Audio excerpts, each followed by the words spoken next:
अस्सलाम वालेकुम रहमतुल्लाह। अच्छा जी, हम ना अब बात कर रहे थे कॉइन सिलेक्शन के अंदर। मैंने बता दिया आपको कि कॉइन का वॉल्यूम देखना है, कॉइन की उम्र देखनी है, कितने डेज हो गए हैं उसको, ठीक है। उसके कैंडलस्टिक पैटर्न देखना है, ठीक हो गया। उसका ट्रेडिंग वॉल्यूम देखना है, ठीक है ना, यही पॉइंट बताया ना। अब एक और अहम चीज़ थी कि उसका प्रॉफिट मार्जिन देखना है।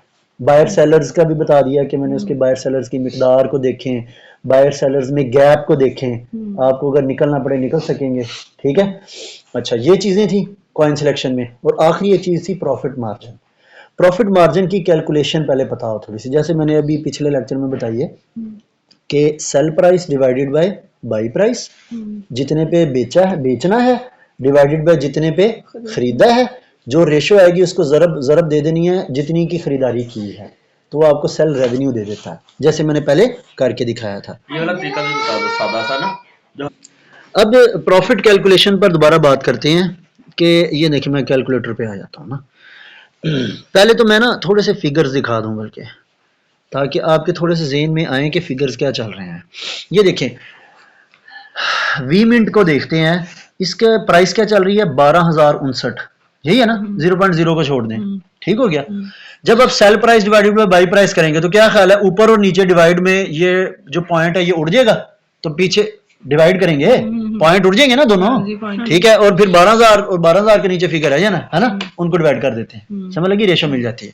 अच्छा, ये जो है ना 12,093 इसका फिगर चल रहा है, यानी इसके नॉन जीरो फिगर कितने हैं, 5, 12093, ये है ना, यही बदलते हैं ना, 5 नॉन जीरो फिगर वाला ये कॉइन है, यानी हजारों में इसका फिगर है, ऐसे ही हो गया। कुछ सैकड़ों में फिगर भी होगा, ये 10,000 प्लस फिगर है, तो 5 फिगर्स का कॉइन है। कोई कॉइन होगा जो 1000 के फिगर में होगा, यानी 1000, 2000, 3000, 4000, 5000, 9000 तक, ठीक है। 9000 तक जो है, 9999 तक, वो 4 नॉन जीरो फिगर का कॉइन है, ऐसे ही है ना। इसी तरह फिर 3 नॉन जीरो वाला फिगर भी हो सकता है, जिसकी प्राइस 286, 535 इस तरह चल रही हो, है ना।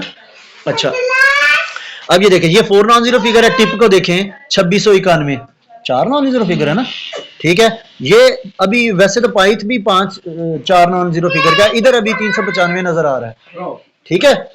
तो ये देखें, कॉम जो है, गौर करें क्या रेट आ रहा है, 2.266। अगर हम ऊपर और नीचे सेल और बाई प्राइस को डिवाइड करेंगे तो ये डॉट दरमियान से उड़ जाएगा ना, है। तो अब क्या होगा, ये 2266 बन जाएगा, 4 नॉन जीरो फिगर, ऐसे ही। अच्छा, यहां तक बात समझ लग गई फिगर्स की। अब हम इनकी प्रॉफिट कैलकुलेशन को जरा समझने की कोशिश करते हैं। देखें, बिल फर्ज अगर एक फिगर है 8800 उसकी प्राइस है, पीछे जितने मर्जी जीरोज हैं, 0.080 है उसका फिगर, ठीक है। 8800 से आपने उसके कैंडलस्टिक पैटर्न को देख के समझ लगी है कि ये 100 पॉइंट की मूवमेंट देता है, समझ लगी, यानी 8700 से 8800 के दरमियान बाइंग सेलिंग हो सकती है, 100 पॉइंट का इसका मार्जिन है बाइंग सेलिंग का, ठीक है। तो 8800 सेल की प्राइस तकसीम 8700, 8700 पे बाइंग की है, जरब $100, $100 के पीछे कितने डॉलर दे रहा है ये, 1.14 है ना। ये 8800 जब फिगर था, है ना। अगर इसका फिगर हाफ हो जाए, 8800 से गिर के नीचे 4400 पे आ जाए, तो और दे वही 100 पॉइंट की मूवमेंट, तो 4400 तकसीम 4300, ये जो रेशियो आई, जरब अगर $100 से करूं तो अब कितना प्रॉफिट आ रहा है, 2.32, पहले कितना आ रहा था, 1.16, ऐसे ही है ना। प्रॉफिट मार्जिन डबल हो गया, प्राइस हाफ हुई, प्रॉफिट मार्जिन डबल हो गया, ठीक है। इसी तरह अगर 4400 से ये नीचे उतर के 2200 पे चला जाए, तो देखें 2200 तकसीम 2100, अगर 100 पॉइंट की मूवमेंट तब भी दे रहा है, वैसे जब नीचे कॉइन उतरता है उसकी मूवमेंट कम हो जाती है, तब आप 100 का ही ना जेन में रखें, कैंडल्स को देख के समझें कि आप कितनी मूवमेंट दे रहा है। 2200 तकसीम 2100 जरब $100, $100 के पीछे आप कितना दे रहा है, 4.76, 4400 पे जो प्रॉफिट मार्जिन था उससे डबल हो गया। मैं इससे समझाना ये चाह रहा हूं कि जैसे जैसे मार्केट नीचे गिरती है ना, तो उसका प्रॉफिट मार्जिन बढ़ता जाता है अगर वो उतने ही पॉइंट मूव कर रही है, ठीक है। ये समझाने का मकसद क्या है कि देखो, आप जब मार्केट गिर रही है ना, तो असल में कमाई का टाइम शुरू होने लगा है। कैसे, मार्केट थी 3600 पे, है, वो नीचे गिरना शुरू हुई, ये वो नीचे गिरना शुरू हुई 3600 से, आपने 3400 पे फिर बाइंग की, फिर 3200 पे बाइंग की, आपकी एवरेज जो है वो 3350 पे आ गई।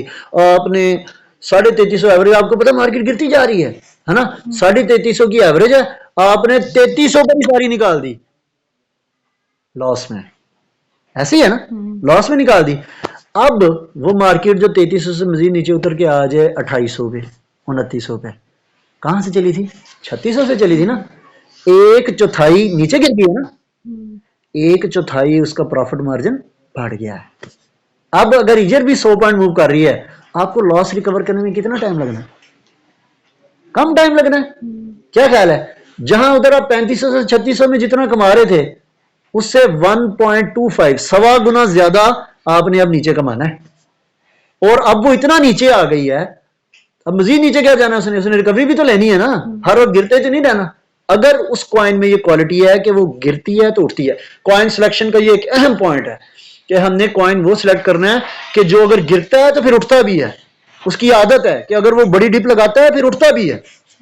कई कॉइन ऐसे होते हैं कि वो गिरते हैं तो गिरते ही जाते हैं, गिरते ही जाते हैं, रिकवरी लेते ही नहीं बराए नाम ही। मसलन रिकवरी लेने का क्या मतलब है कि एक कॉइन 4000 से गिरा है 3000 पे आया, अगर वो 4000 से 3000 पे आने के बाद वापस 3600 तक जा रहा है, इसका मतलब उसने रीजनेबल रिकवरी ली है, यानी जितनी डिप उसने लगाई है ना उसका हाफ से ऊपर चला गया वो, इसका मतलब उसने रीजनेबल रिकवरी दी, उसने आपको निकलने का मौका दिया। समझ लगी?